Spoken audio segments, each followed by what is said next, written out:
Hello friends, नमस्कार। General awareness of law channel में आप सभी का स्वागत है। पुलिस ने अगर शांति भंग के लिए कुछ लोगों को या दो ग्रुपों को अगर चालान करके बॉन्ड के लिए एग्जीक्यूटिव मजिस्ट्रेट के सामने भेज दिया, तो ऐसे में क्या प्रोसीजर है और क्या अगर आपको लगता है कि गलत तरीके से बॉन्ड कराया जा रहा है तो आपके पास में क्या रेमेडी है, इसी को आज यहाँ पे बताने का प्रयास करूंगा। और इसको समझने के लिए इस वीडियो को अंत तक जरूर देखिएगा। तो दोस्तों, अक्सर देखा जाता है कि अगर किन्हीं भी दो लोगों में या दो ग्रुपों में किसी भी पब्लिक रोड पर या मान लीजिए सोसाइटी में या कहीं पर भी आपस में किसी भी बात को लेके विवाद हो जाता है, कोई बाउंड्री डिस्प्यूट है या आपस में तू मैं हो जाती है और जिससे लगता है कि भाई वहां की पीस और ट्रैंक्विलिटी डिस्टर्ब हो सकती है, तो पुलिस ऐसे परिस्थिति के अंदर सेक्शन 107, 116 सीआरपीसी में चालान करके एग्जीक्यूटिव मजिस्ट्रेट साहब के सामने भेज देती है पीस कीपिंग के और गुड बिहेवियर के लिए बॉन्ड भरने के लिए। अब ये जो सेक्शन 107, 116 सीआरपीसी हैं, अब ये बीएनएसएस के अंदर 126 और 135 सेक्शंस हो गए हैं। तो देखिए, इसमें जो प्रोसीजर है वो मैं आज आपको बताने का प्रयास करता हूं, और अगर वो प्रोसीजर सही से फॉलो नहीं हुआ है तो आपके पास में क्या रेमेडी हो सकती है वो भी समझाने का प्रयास करता हूं। तो देखिए, जब ये 107, 116 की आख्या में जब चालान पुलिस मजिस्ट्रेट साहब के पास भेजती है तो उनको सेक्शन 111 सीआरपीसी में एक ऑर्डर करना होता है कि क्यों ना ऐसे व्यक्ति को बताया जाए कि भाई ऐसी आपके अगेंस्ट एक इंफॉर्मेशन प्राप्त हुई है, तो क्यों ना आपको इतने समय के लिए और इतने अमाउंट से बॉन्ड कर दिया जाए कि जिससे कि आप पीस को ब्रीच ना करें। तो जब आपके पास में या ऐसे व्यक्ति के पास में इस तरीके का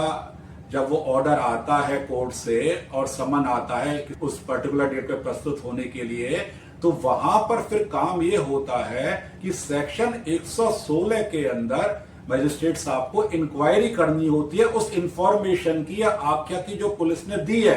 कि जी इस तरीके से संभावना है कि शांति भंग हो सकती है। तो उनको कुछ ना कुछ इसके अंदर जरूर पहले एक इंफॉर्मेशन प्राप्त करने का प्रयास करना होता है इंक्वायरी के द्वारा। जरूरत पड़ने पर वो एविडेंसेस ले सकते हैं, और अगर वो पाते हैं कि जो इंफॉर्मेशन मिली है वो सही है,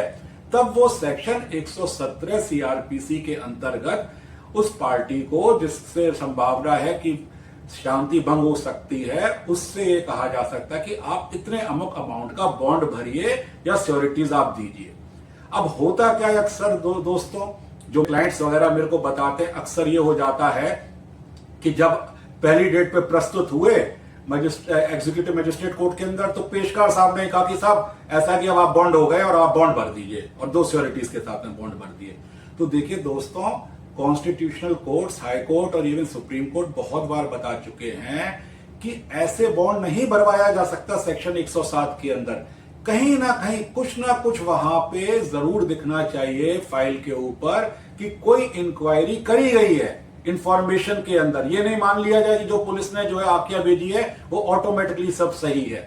तो वहां पर ये जरूर दिखना चाहिए कि मजिस्ट्रेट साहब ने ट्रुथ पता लगाने की उस इंफॉर्मेशन की इंक्वायरी करी है, उसी के बाद वो सिर्फ बॉन्ड कर सकते हैं। अगर ये प्रोसीजर फॉलो नहीं करा गया और बॉन्ड कर दिया गया, तो देखिए कानून ने ही आपको एक रेमेडी दी हुई है। वो रेमेडी क्या है? सेक्शन 373 के अंदर सीआरपीसी के, जो अब सेक्शन 414 बीएनएसएस एक्ट का हो गया है, उसके अंतर्गत सेशन कोर्ट के अंदर, जी हां सेशन कोर्ट में, मजिस्ट्रेट कोर्ट में नहीं, सेशन कोर्ट के अंदर उसको अपील करा जा सकता है। और जब सेशन कोर्ट ये पाएगा कि इसके अंदर कोई inquiry to the truth of information नहीं करी गई है, तो ऐसी स्थिति के अंदर ऐसे ऑर्डर को निरस्त कर दिया जाता है। अब एक चीज आपको यहां पर और बताना चाहूंगा कि ये जो बॉन्ड कराया जाता है ये जनरली 6 महीने तक के लिए होता है इंक्वायरी के पीरियड के अंदर। अगर उस इंक्वायरी के पीरियड को मजिस्ट्रेट साहब ने इन राइटिंग विद रीजन अगर फाइल पे नहीं बताया कि इसको क्यों बढ़ा रहे हैं, तो 6 महीने के बाद में ऑटोमेटिकली जिसको बॉन्ड करा गया या बॉन्ड करने के लिए जिसको बुलाया गया है, ये ऐसा जो है वो ऑर्डर निरस्त हो जाता है या डिस्चार्ज हो जाता है उससे अक्यूज। और अगर जरूरत पड़ी तो मजिस्ट्रेट साहब राइटिंग में इसको 1 साल तक की अवधि के लिए बढ़ा सकते हैं। तो ये पूरा प्रोसीजर है जो फॉलो करा जाना चाहिए सेक्शन 107, 116 सीआरपीसी के अंतर्गत। और आपको यहां पर एक चीज और बताना चाहूंगा कि देखिए दोस्तों, ये जो सेक्शंस हैं, ये सीआरपीसी के सेक्शंस हैं जो अब भी एनएसएस है, ये कोई आपराधिक सेक्शंस नहीं है। तो इसको कोई ऐसा मत समझिए कि ये जो इससे कोई ऑफेंस हो जाता है। ये प्रिवेंटिव सेक्शंस है जहां पर पुलिस को राइट ये दिया गया है और एडमिनिस्ट्रेशन को ये राइट दिया गया है कि वो सुनिश्चित करे कि किसी तरीके की शांति भंग होने की संभावना हो तो उसके अंतर्गत इंक्वायरी करके ट्रुथ ऑफ इंफॉर्मेशन जो पुलिस से प्राप्त हुई है या किसी और अन्य व्यक्ति से प्राप्त हुई है उसके अंदर इंक्वायरी करके जरूरत पड़ने पर पीस कीपिंग के लिए या गुड बिहेवियर के लिए 6 महीने तक का ऐसे व्यक्तियों से जिनसे संभावना है कि वो पीस को ब्रीच कर सकते हैं, पब्लिक ट्रैंक्विलिटी को ब्रीच कर सकते हैं, उनसे ये बॉन्ड करवा लिया जाए। तो दोस्तों, मुझे उम्मीद है कि आज आपको एक अच्छी जानकारी मिली होगी कि जो पुलिस चालान कर देती है उसमें क्या प्रोसीजर अपनाया जाना चाहिए, और अगर सही प्रोसीजर नहीं अपनाया गया है तो आपके पास में कानून के अंतर्गत ही क्या रेमेडी अवेलेबल है। अगर ये वीडियो आपको अच्छा लगा हो तो इसको लाइक करिए, सब्सक्राइब करिए मेरे चैनल को और लोगों को ज्यादा से ज्यादा बढ़ाइए कि जिससे उनको इस जानकारी का फायदा हो सके। तब तक के लिए दोस्तों धन्यवाद, नमस्कार।